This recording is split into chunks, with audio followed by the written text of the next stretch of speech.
ഇസ്രയേലിലെ ഇപ്പോഴുള്ള സാഹചര്യം നമ്മളൊന്ന് വിലയിരുത്തുകയാണെന്നുണ്ടെങ്കിൽ ഇസ്രയേൽ ഇപ്പോൾ കടന്നുപോയിക്കൊണ്ടിരിക്കുന്നത് വളരെയധികം പേടിപ്പെടുത്തുന്ന ഒരവസ്ഥയിൽ കൂടിയാണ് എന്ന് റിപ്പോർട്ടുകൾ വരുന്നുണ്ട്. അതായത് ഇസ്രയേലിനെ സംബന്ധിച്ച് വളരെയധികം ആശങ്കകൾ നിറഞ്ഞ ഒരു സാഹചര്യമാണ് ഇപ്പോൾ നിലനിൽക്കുന്നത്. കാര്യം എന്തെന്ന് വെച്ച് കഴിഞ്ഞാൽ സിറിയയിൽ അസദ് ഭരണകൂടം ഒഴിയുന്നതോടെ ഇത്തരം സമാനമായ രീതിയിൽ ഒരു അട്ടിമറി പ്രതീക്ഷിക്കുന്ന ഇറാൻ ന്യൂക്ലിയർ വെപ്പൺ ഡെവലപ്പ് ചെയ്യുന്നതായിട്ട് ഇസ്രയേൽ ഭയപ്പെടുന്നുണ്ട്. ഇത് സംബന്ധിച്ച് റിപ്പോർട്ട് ചെയ്തിരിക്കുന്നത് ഇസ്രയേലി മാധ്യമങ്ങൾ തന്നെയാണ്. അവർ അവിടെ ഫിയർ, അതായത് പേടി, ഇസ്രയേലിനുണ്ടാകുന്ന പേടി എന്ന വാക്ക് എടുത്തു പറയുന്നുണ്ട്. ഈ റീസെന്റ് ടൈമിൽ തന്നെ ഇറാൻ തങ്ങളുടെ മിലിറ്ററി ബഡ്ജറ്റ് വർദ്ധിപ്പിക്കുന്നതായിട്ടും വാർത്തകൾ വന്നിരുന്നു. അതായത് ഇറാൻ തങ്ങളുടെ മിലിറ്ററി സ്ട്രെങ്ത് കൂട്ടിക്കൊണ്ടു വരുമ്പോൾ അത് തീർച്ചയായിട്ടും ചങ്കിടിപ്പ് വർദ്ധിപ്പിക്കുന്നത് ഇസ്രയേൽ എന്ന് പറയുന്ന രാജ്യത്തിന് തന്നെയാണ്. ഇസ്രയേലിനെ നേർക്കുനേർ നിന്ന് നേരിടുന്ന ഒരേ ഒരു രാജ്യമായിട്ടുള്ള ഇറാൻ ന്യൂക്ലിയർ ഡെവലപ്പ് ചെയ്തു കഴിഞ്ഞാൽ തീർച്ചയായിട്ടും അത് ഇസ്രയേലിനെ സംബന്ധിച്ച് അവരുടെ നിലനിൽപ്പിന്, അവരുടെ അസ്തിത്വത്തിന് തന്നെ ബാധിച്ചേക്കാം. ഇസ്രയേൽ ഇങ്ങനെ ഭയപ്പെടുന്നതിനൊരു കാരണമുണ്ട്.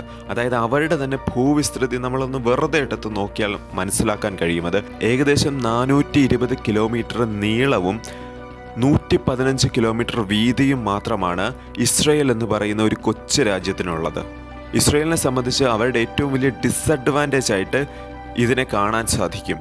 അതായത് ഏകദേശം 97 ലക്ഷം ജനങ്ങളാണ് ഈ ഇസ്രയേൽ എന്ന് പറയുന്ന ഈ ഒരു കൊച്ചു രാജ്യത്ത് താമസിക്കുന്നത്. അങ്ങനെയുള്ളൊരു രാജ്യത്ത് ചെറിയ രീതിയിലുള്ള ഒരു ആക്രമണം പോലും വലിയ രീതിയിൽ ബാധിക്കാൻ, അതായത് ഇസ്രയേലിനെ ബാധിക്കാൻ സാധ്യതയുണ്ട്. ഇത്തരം അറ്റാക്കുകൾ തടയേണ്ട അയൺ ഡോം എന്ന് പറയുന്ന ഒരു വ്യോമ പ്രതിരോധ സംവിധാനം അത് വൻ പരാജയമാണ് എന്ന രീതിയിൽ നിരവധി എക്സാമ്പിളുകൾ, നിരവധി ഉദാഹരണങ്ങൾ നമ്മൾ തന്നെ കണ്ടിട്ടുണ്ട്. നമ്മൾ തന്നെ ഈ ചാനലിൽ തന്നെ അതിനെ സംബന്ധിച്ച് നിരവധി വീഡിയോയും ഞാൻ ചെയ്തിട്ടുണ്ട്. പല ആക്രമണങ്ങൾ നേരിടുന്നതിലും പരാജയമായിട്ടുള്ള കാഴ്ചകൾ ഒന്നൊന്നായിട്ട് തന്നെ നമുക്ക് എടുത്തെടുത്ത് പറയാൻ സാധിക്കും. ഇത്തരം ഒരു സാഹചര്യത്തിൽ ഇറാൻ ന്യൂക്ലിയർ വെപ്പൺ ഡെവലപ്പ് ചെയ്യുകയാണെന്നുണ്ടെങ്കിൽ അത് ഇസ്രയേലിനെ സംബന്ധിച്ച്, അവരുടെ സുരക്ഷയെ സംബന്ധിച്ച് വൻ ആശങ്ക ഉളവാക്കുന്ന ഒരു കാര്യം തന്നെയായി. നമ്മൾ ശ്രദ്ധിച്ചാൽ ഒരു കാര്യം മനസ്സിലാക്കാൻ സാധിക്കും. ഗസയിലും ലെബനനിലും വൻ ആക്രമണം നടത്തുന്ന ഇസ്രയേൽ ഒരിക്കലും ഇറാനിൽ അത്തരം വലിയ ആക്രമണങ്ങൾക്ക് മുതിരാറില്ല. തീർച്ചയായിട്ടും ഇറാനെ സംബന്ധിച്ച് വളരെയധികം സുശക്തമായൊരു രാജ്യമാണ്. അതിനിടെ ഇസ്രയേൽ പ്രധാനമന്ത്രിയായിട്ടുള്ള ബെഞ്ചമിൻ നെതന്യാഹുവിനെ സംബന്ധിച്ചൊരു വാർത്ത വരുന്നുണ്ട്.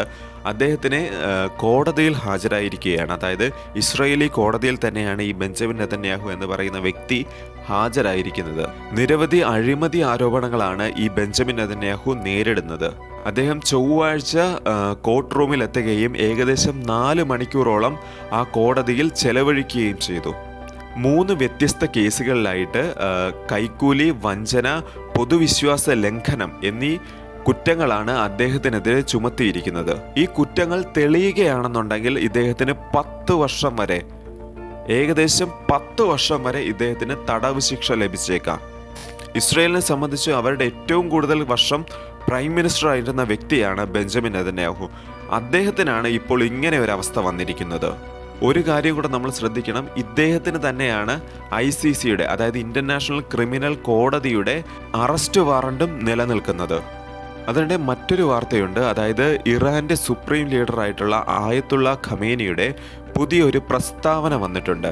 അതായത് സിറിയയിൽ ഇപ്പോൾ നടക്കുന്നത്, അതായത് അസദ് ഭരണകൂടം പുറത്താക്കപ്പെട്ടതിന് കാരണം ഇസ്രയേലും ഇറാനുമാണെന്നാണ് അദ്ദേഹം പ്രസ്താവനയിലൂടെ പറഞ്ഞിരിക്കുന്നത്. തെഹ്റാനിൽ നടന്ന ഒരു പ്രോഗ്രാമിലാണ് ഖമേനി ഇത് സംബന്ധിച്ച് പ്രസ്താവന നടത്തിയത്. എന്നിരുന്നാലും മിഡിൽ ഈസ്റ്റിനെ സംബന്ധിച്ച് നോക്കുകയാണെന്നുണ്ടെങ്കിൽ വളരെയധികം സംഘർഷങ്ങളിലൂടെ തന്നെയാണ് ഇപ്പോഴും മിഡിൽ ഈസ്റ്റ് പൊയ്ക്കൊണ്ടിരിക്കുന്നത്.